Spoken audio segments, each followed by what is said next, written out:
Now you begin to see that the more extreme concepts of things that we've been talking about are going to be discussed here.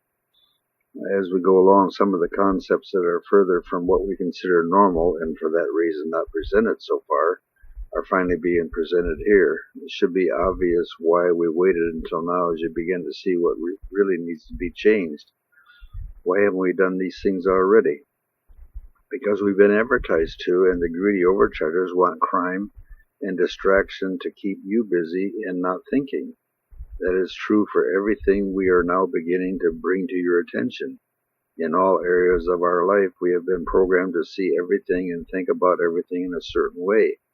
At this point, you must at least be suspecting that what we've been telling you has some truth to it, and what would the greedy overchargers have been telling you is for all the money that goes to their pocket. So what they're saying, at some point you might at least begin to suspect that what we're telling you is true, and you're also beginning to suspect that the greedy overchargers have been telling you stuff that is designed to get the money into their pocket. And we're showing you that they do it, and we're showing you how.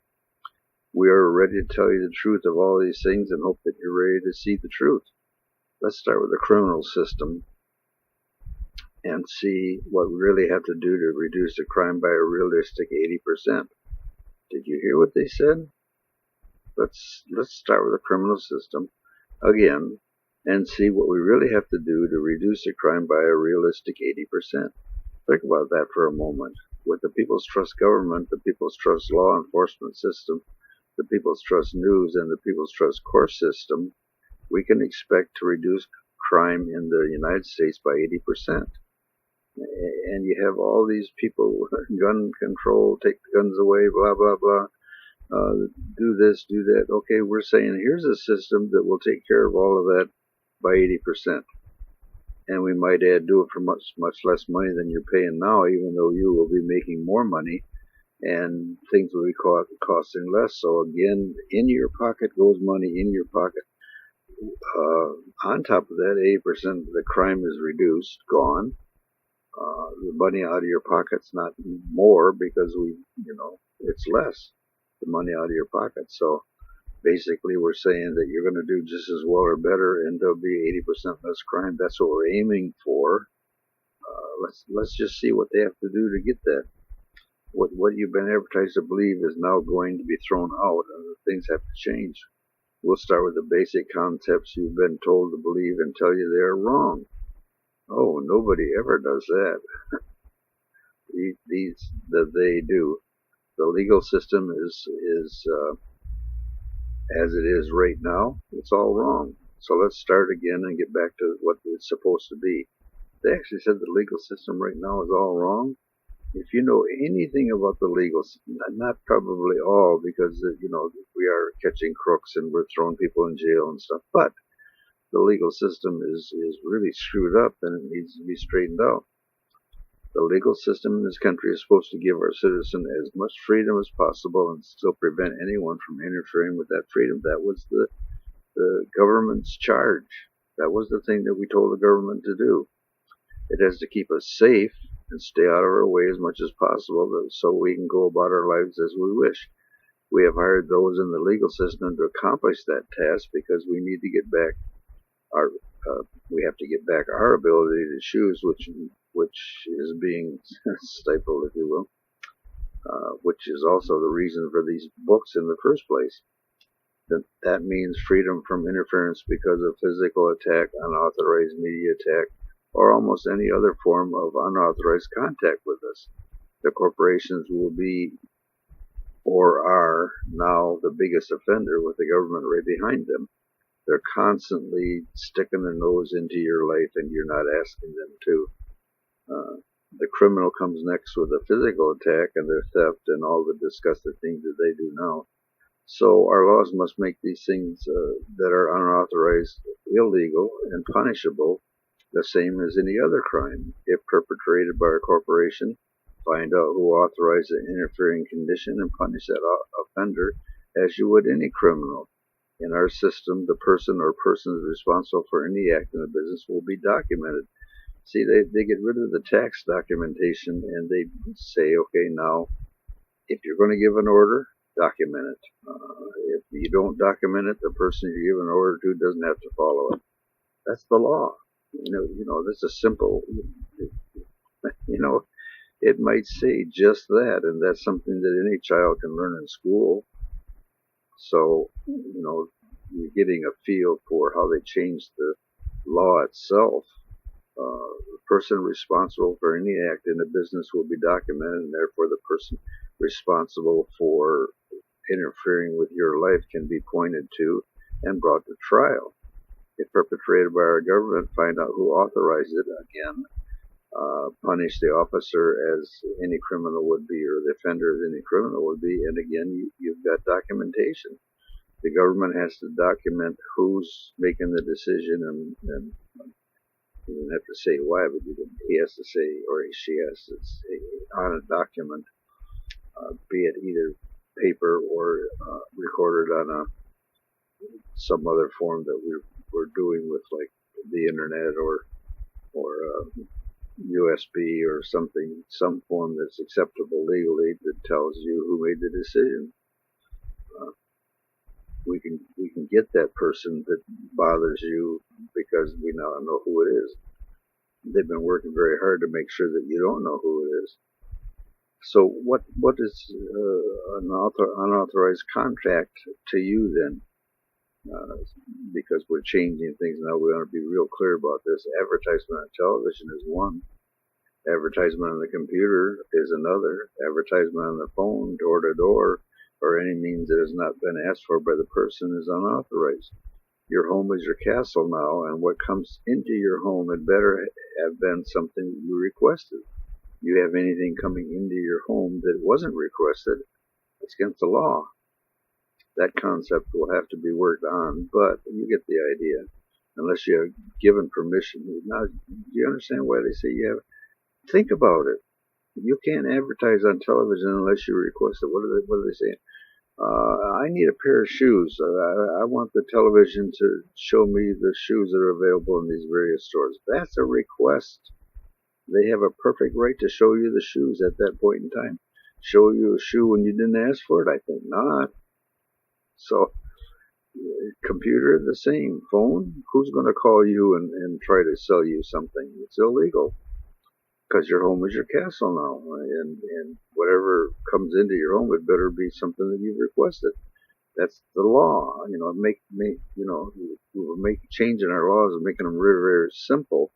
You go to school and you're in the 10th grade, and they say if something comes into your home, you had better have asked for it, or it's against the law.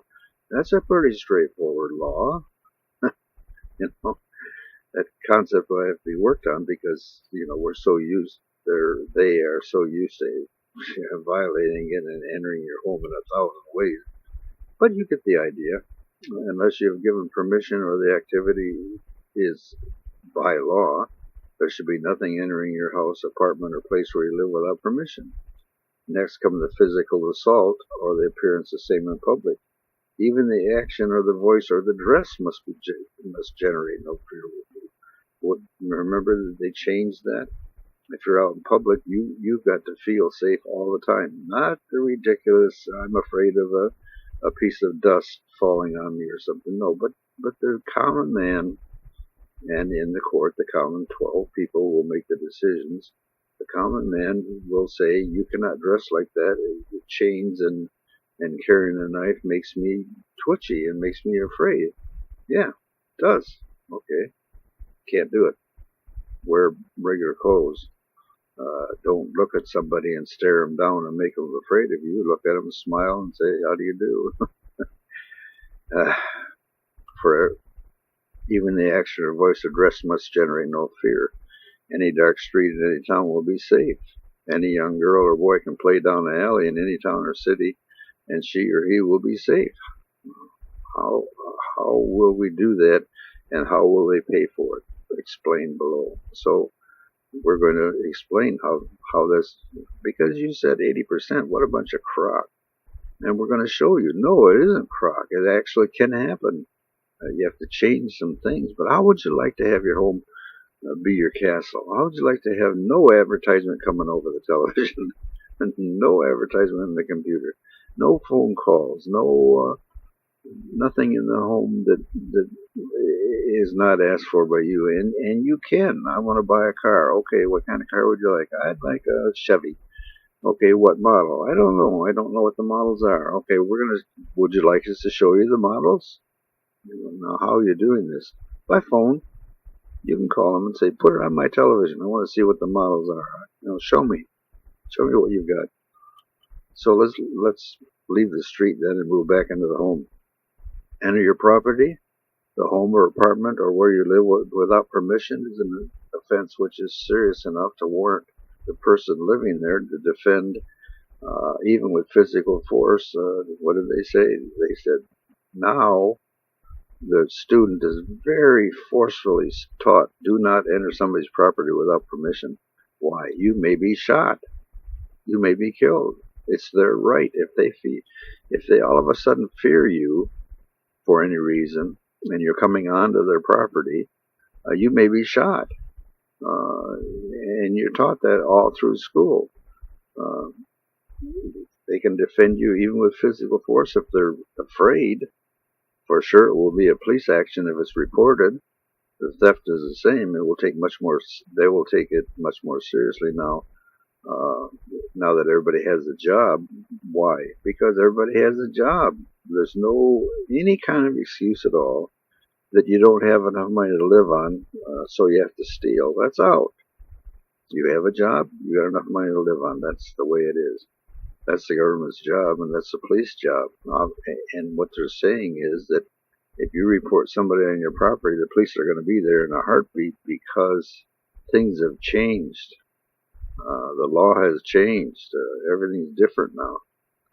Obviously, all men, and they go on to obviously all manner of attempts to take your money without an equitable return will also be investigated and stopped immediately as it should have been done now. What's the law? The law says any attempt to take your money or take anything without an equitable and agreed on return will also be investigated and stopped immediately, and it's illegal. And that's the law. And the child is sitting there in school learning the law. You mean to tell me if the bully out there tries to take my $1 for lunch, it's illegal? Yes, that's what the law says. If he wants to take my house, and much bigger thing, you understand, taking a house, and it's not an equitable return for me, then it's illegal. Yes, fraud just came to an end. Well, what's an equitable return? 12 people will decide it. If you want to take the gamble, you'll be stopped and you'll be arrested and you'll be brought before a court. 12 people will say, no, you can't take that from him. That's not an equitable return. We have the ability to do just that, but the people and the corporations who pay for our law enforcement people and our politicians to look the other way, they're doing that, and so it's not being done. What is also not being done is the enforcement of laws being equal in all respects for every person, regardless of any prejudice. We've heard that, but we have to make the enforcement of our laws exactly the same for the green person as we do for the white person. You know what we mean. To do that, we have to understand that we do not want just enough police officers to keep the crime going, but rather to get the crime down to 20% of what it is now. And we'll pay for enough officers to do just that. What did they say? They said, you're going to pay for it. We have more money now. We're going to hire more officers if we need them because the laws have changed. And again, in our system, the first and highest office of the police system is the prevention group. Now they're going to try to get you to understand why they went that route. It is their job to prevent the breaking of any law or activity that is going to remove our safety. That means the group has the highest authority in any action that could affect our safety. Second only the People's Trust News investigators, of course, and we said no matter what, because we have to know what's going on. The People's Trust News investigators have the highest priority. Don't touch anything, don't move, We're in charge, and yes, that's the way it has to be because we have to know what's going on. If there isn't somebody shooting, they can stop the investigation, stop anybody from touching the evidence. You understand. It's just the way it should be. Now understanding that, you begin to see that the 250-pound tough man is not the only kind of police person we need here. In the new system, the police person out on the street is there to stop crime, or potential crime, or investigate crime, or potential crime, not catch and beat the criminal after the crime. To accomplish that task, again, the person does not have to be 250-pound tough man. In fact, it's demonstrable that a 75-year-old mother would be a better person for the job than anyone else. The need is for a 250 tough, well-trained man or woman is left to the SWAT team. What did they say? They said, the SWAT team controls the situation no matter how bad it gets when the police officer calls the SWAT and they turn around and walk away to de-escalate the crime. Unless they have to stay there in order to stop the crime right while it's being created. You got a guy that won't follow the rules, you call the SWAT team. The SWAT team will be there in minutes.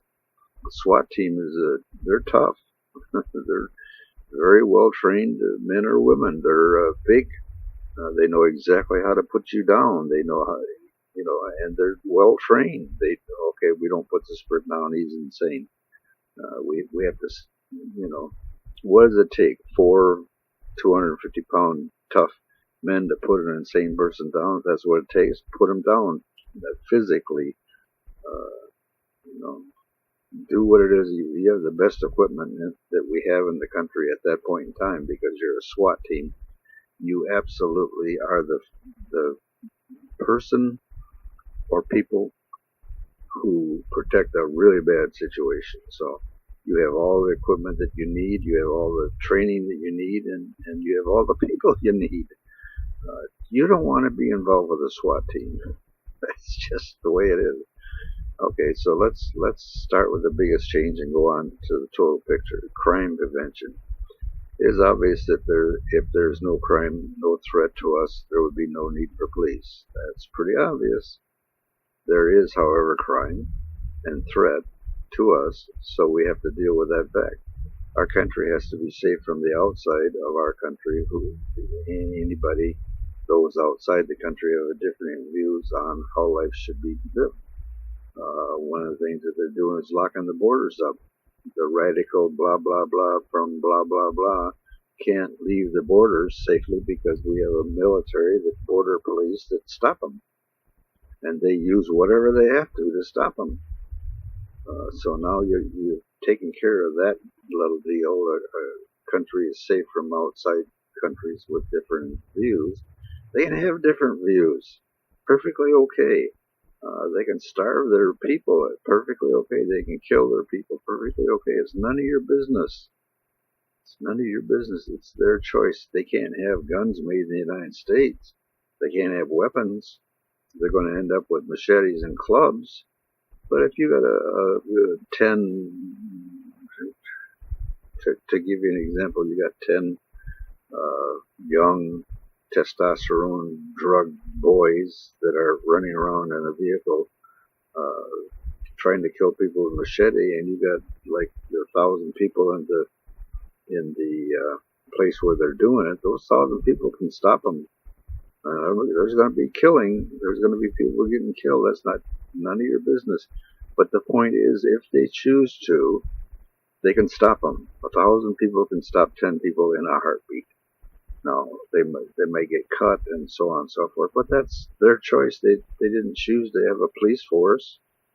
They just can stop them, and that's the point that they're making, is that if you get rid of the guns that are produced from the bigger countries, and they can't get them across the border legally, and they can't get them across because of the border police, they're not going to have any weapons. They're going to have machetes and knives, clubs.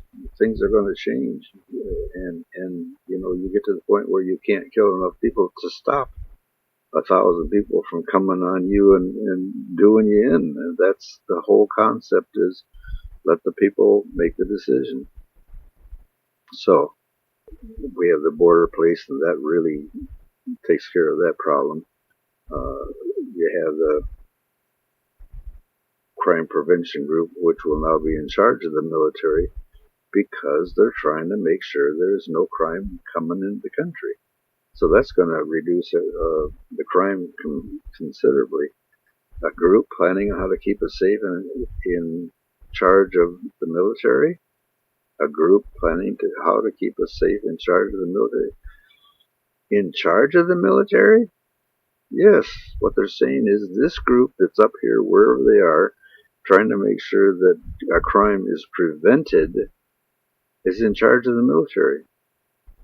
The military is not going to, create a crime, and they're going to stop anybody who is, because they're the people in charge of them is the group that keeps us safe, keeps crime from happening.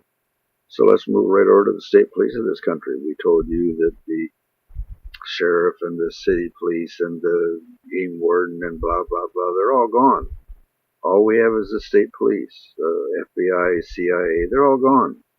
All we have is the state police. The state police, individually hired in the state that they're going to make the laws, and that state might have different laws than the next state over. And that's what we want. That's what they who are talking here want. So the crime prevention group is also in charge of the state police in this country. With the changes coming, there'll be no constable, no city police, no sheriff department, no FBI, no CIA, not even the DNR officer anymore. Only state police in charge of all enforcement. Why do we do that? Why are they recommending that? Because there is a continuity of action and investigation and enforcement. There's a continuity. There's this person knows what that person's doing in the force.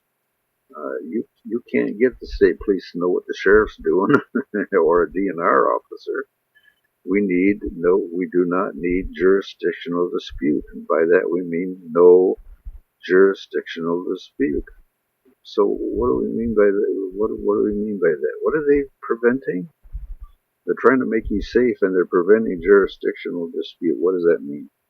As we suggested, the state police, or if needed, the SWAT team, are in charge of the security situation, because they have to make any police activity safe before it is acted on, before it's investigated, before it's, in other words, if it isn't the People's Trust News investigator who is in charge of his or her own safety, then the police can say, whatever activity that is going on, they're going to lock it up and make it safe before they can start investigating, before they can blah, blah, blah, So number one thing is that they're going to make it safe. That's where they start.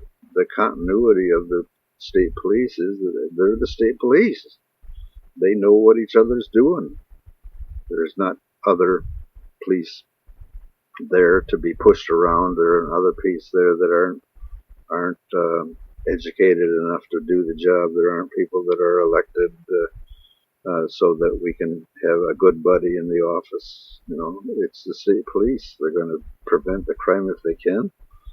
But you got to remember, just like the military, they're answerable to the crime prevention group, and they'll get their action policies from the prevention group. The state police are in charge of the routine police work, but they're under the direction of the crime prevention group. The police and investigation group will be in charge of investigating and all of those kinds of police work, but they're answerable to the crime prevention group. The exception to any of those jurisdictional rules will be the People's Trust News investigators, and we've talked about that. That person or those persons have the highest jurisdiction, can go to and do anything with the understanding that they are responsible for their own safety if need be. There will be absolutely no jurisdictional disputes. What are we talking about there? You know, you got the state police out there investigating something, and the FBI comes along and says, "Get out, we're in control." Bullshit. Why? Get out. I mean, that's not valid. The People's Trust News investigators are number one. Number one. If you tell anybody to do anything, that's number one. They have the highest priority.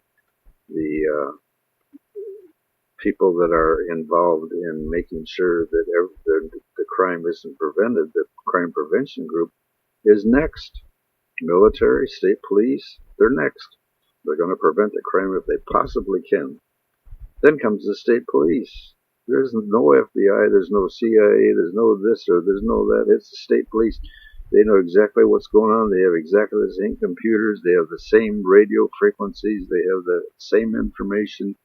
There'll be nobody pushing them around in a jurisdictional dispute, and that is known by the People's Trust News investigators, that they will not just push the police around because they want to.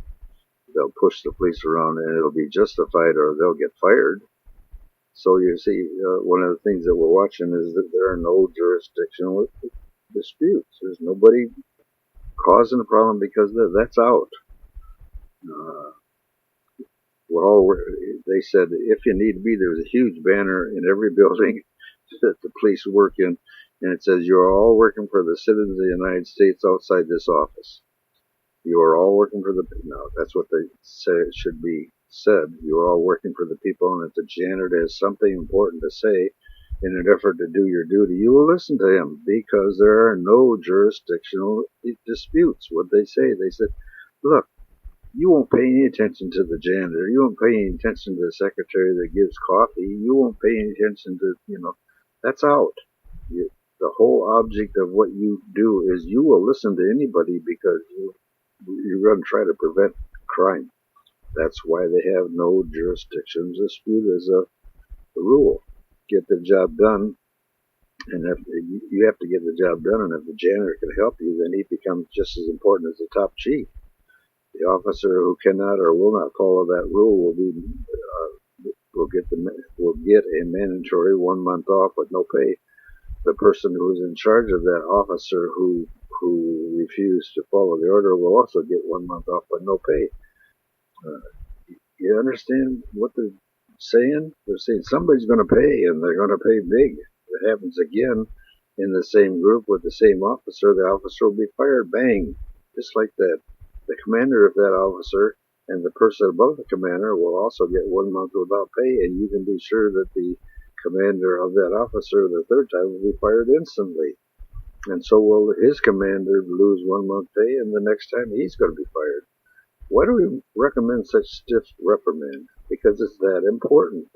We have only one police force now in the country, so that the total continuity of action and enforcement is held to them. That goes away if there's jurisdictional dispute. We can't afford to let the needed continuity go away. We can't afford to let them have jurisdictional disputes because it affects what happens in the legal system.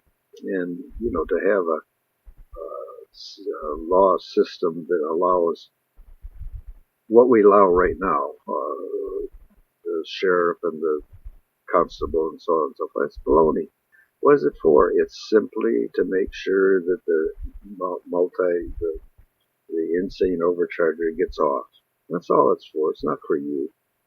It's a system of prejudice. If you have the state police and they come in and they see anything, I don't care who you are, you either follow the law or you're in trouble. And that's the way it should be. We cannot afford to let that needed continuity go away. The same system must be used for those officers and their commanders when the officer does not follow the proper rules laid down by those who have reviewed the tape showing the officer dealing with the public. That review is done by the crime prevention group. What did they say? They said, state police, you got somebody doing something, there are tapes, and we told you how they get the tapes.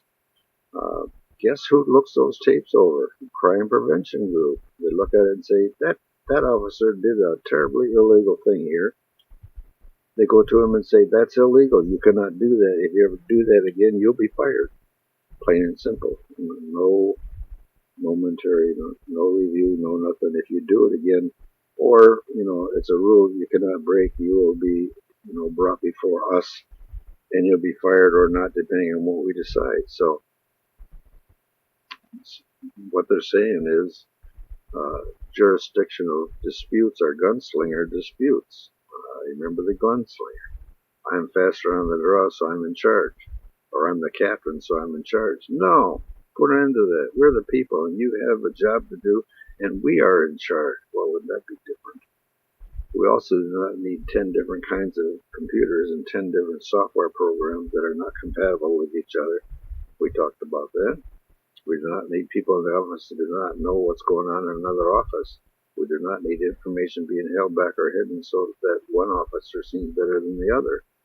A single police unit is working for us, and they know it. We need our police to work together to give us what we are paying them for. We need our police force to work together. That's the whole concept. Because we want the police force to do what we want them, what they're hired for. We want the police force to work together to give us what we're paying them for. We do not need city police being told by the sheriff that they're now taking over, and as they get to take over, the state police comes in and says we're now taking the sheriff's authority away, and the next thing you have is the FBI coming in and pushing everybody around. And come on, that's Dominion. That's God wannabes garbage. They're all in there in the now system. That's the way they do it in the now system, the overcharger system, to keep the greedy overcharges from being interfered with by this officer or that officer, and maybe pay the person who's above them so they get out. But we need one police force with one duty, and that is to keep us, and that's you and me, safe. Not to mess with it, not to mess everything up until the greedy overcharger walks away scot-free. So you begin to see what the system is serious. They want to get the thing the way they're talking about now. And the reason that they're changing it now is so that they have one police force doing it, and these greedy overchargers cannot walk away scot-free like they're doing now. So we have the crime prevention unit in charge of national security, our country's state security to keep us safe, our court system security and properly run so that it is all times dealing fairly and not creating more problems than what they're resolving. And we have the reform group being watched so that they do not release people that are a danger to us. It just makes sense to have a group at the top of all those that are keeping us safe and watching and controlling what happens. That way, each individual group does not get wrapped up in their own work and lose the big picture as to what's happening now. We need a group who is watching what is happening as a whole so that we do not get a surprise down the road. So now you begin to see that they're trying to get the people that are enforcing the laws to always have on their mind the big picture, and they're being trained about the big picture, and so that's the way it works. Now we move to national security. It is obvious that things will change for the military because we're doing border guarding now and not entering countries to change their government. Our crime prevention group will now be in charge of the military, and they'll be allowing whatever is needed to keep the borders of each country contained and safe. They will watch for any action that could affect our safety and control the military accordingly. They will also build our military to the level that can do its job. What they say? They build the military to defend their country, and and we have these Cold Wars, and none of that is necessary. All you're doing is guarding the borders, and you have the equipment to guard the borders. Nobody's gonna. Who's gonna? You're smart enough to understand what we're saying. We'll have to work with other countries to keep the border safe and contained, so that it is an international effort. It'd be an international military job, not a world army, but an army that'll keep border police, if you will. But we'll also be watching the internal military to international military to ensure that it's doing the job and only that job. Any other effort will be viewed as illegal and stopped. So national security, we have the border police. The border police are watched. They're watched by the crime prevention group.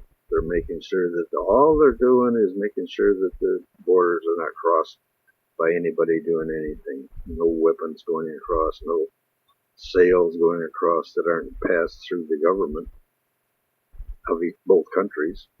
So they see exactly what it is and can stop it or make it go as they choose, because the country is in charge. They're in charge of what happens in their country, and that's the way it should be, and you should keep your nose out of it.